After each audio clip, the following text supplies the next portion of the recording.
Huyu alikuwa mama wa watoto, lakini jina lake liliwafanya hata wanaume wenye bunduki kutetemeka.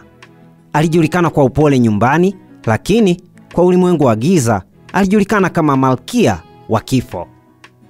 Alitengeneza mamilioni kwa kusafirisha vifo katika mifuko ya unga, na alikufa kwa risasi 2 za pikipiki miaka mingi mara baada ya kutoweka kwenye rada za dunia.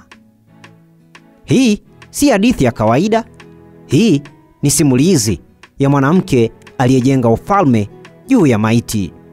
Alianzisha mtindo wa kuuawa kwa pikipiki, kisha akafa kwa mtindo huo huo. Mwanamke aliyeendesha genge kubwa la madawa ya kulevya kabla ya zama za Escobar.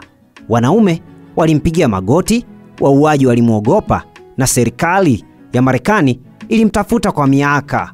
Mwanamke huyu alikuwa sio tu muuaji, bali alikuwa bingwa kwa mbinu za kiintelijensia za mtaa.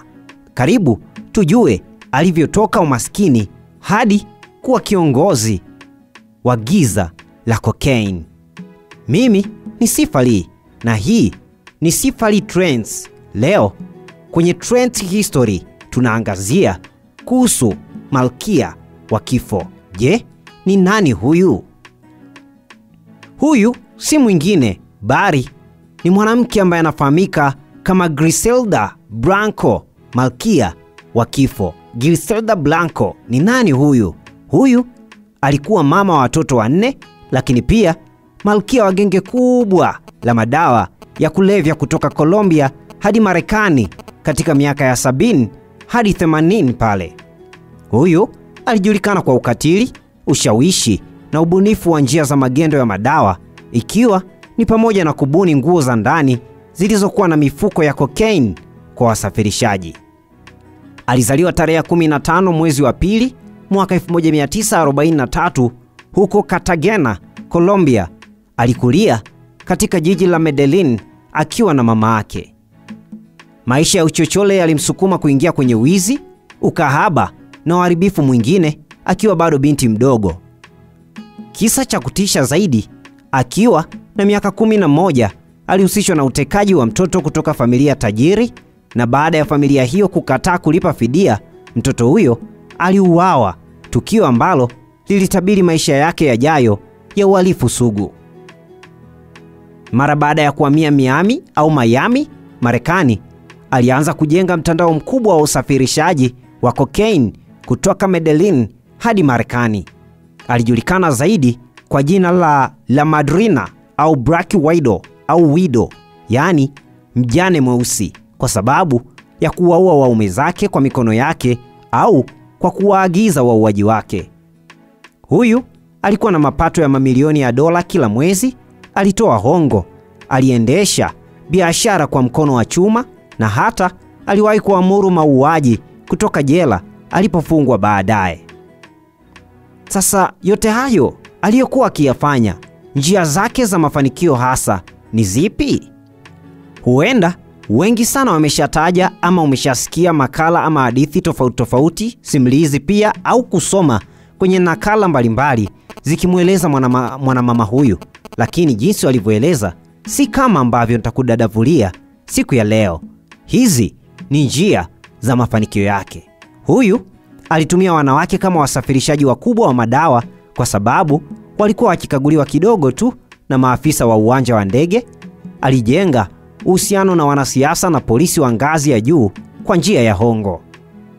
Si hivyo tu, bali huyu alijifunza kutumia dini na ushirikina kuwalinda watu wake na kuwatisha maadui wake ili tu aweze kufanikisha mipango ambayo anakuwa nayo. Kwa nini hivyo tu? Huenda haya uyafahamu, ndiyo, lakini unafahamu mambo mengi zaidi ambayo wengi pia wamefichwa ama hawafahamu kuhusu mwanamama huyu? Basi hizi ni siri na mambo wasiojua watu wengi sana kuhusu malkia wa kifo. Huyu alikuwa msomaji mzuri wa Biblia na aliwahi kusema anajua Mungu anamsamehe kila anapomwaga damu kwa kulinda biashara yake. Huyu alikataa ofa ya Escobar ya kuungana naye, akisema, wewe ni mwanafunzi tu, mimi ni mwalimu. Bila shaka Unakumbuka historia ya Escobar vizuri? Kama umesahau, basi pita tena kwenye video zangu zilizopita, utaona vema jinsi ambavyo Escobar alikuwa na matukio ya kutisha, kuua maraisi na vitu kadha wa kadha, lakini bado alionekana mwanafunzi kwa mwanamama huyu ama malkia wa kifo. Watoto wake walibatizwa kwa majina ya kihalifu, mmoja wao akiitwa Michael Collen Branco, jina la mhusika wa mafia kutoka filamu ya The Godfather. Wanasema hakuna mwanzo usiokuwa na mwisho. Mnamo tarehe 3 Septemba 2012, akiwa na umri wa miaka 69, Griselda aliuawa kwa risasi 2 kichwani nje ya duka la nyama huko Medellin. Alichokianzisha kuua watu kwa pikipiki ndicho kilichommaliza na yeye pia. Kama alivyosema mmoja wa wapinzani wake, aliotesha mbegu ya kifo akavuna kifo.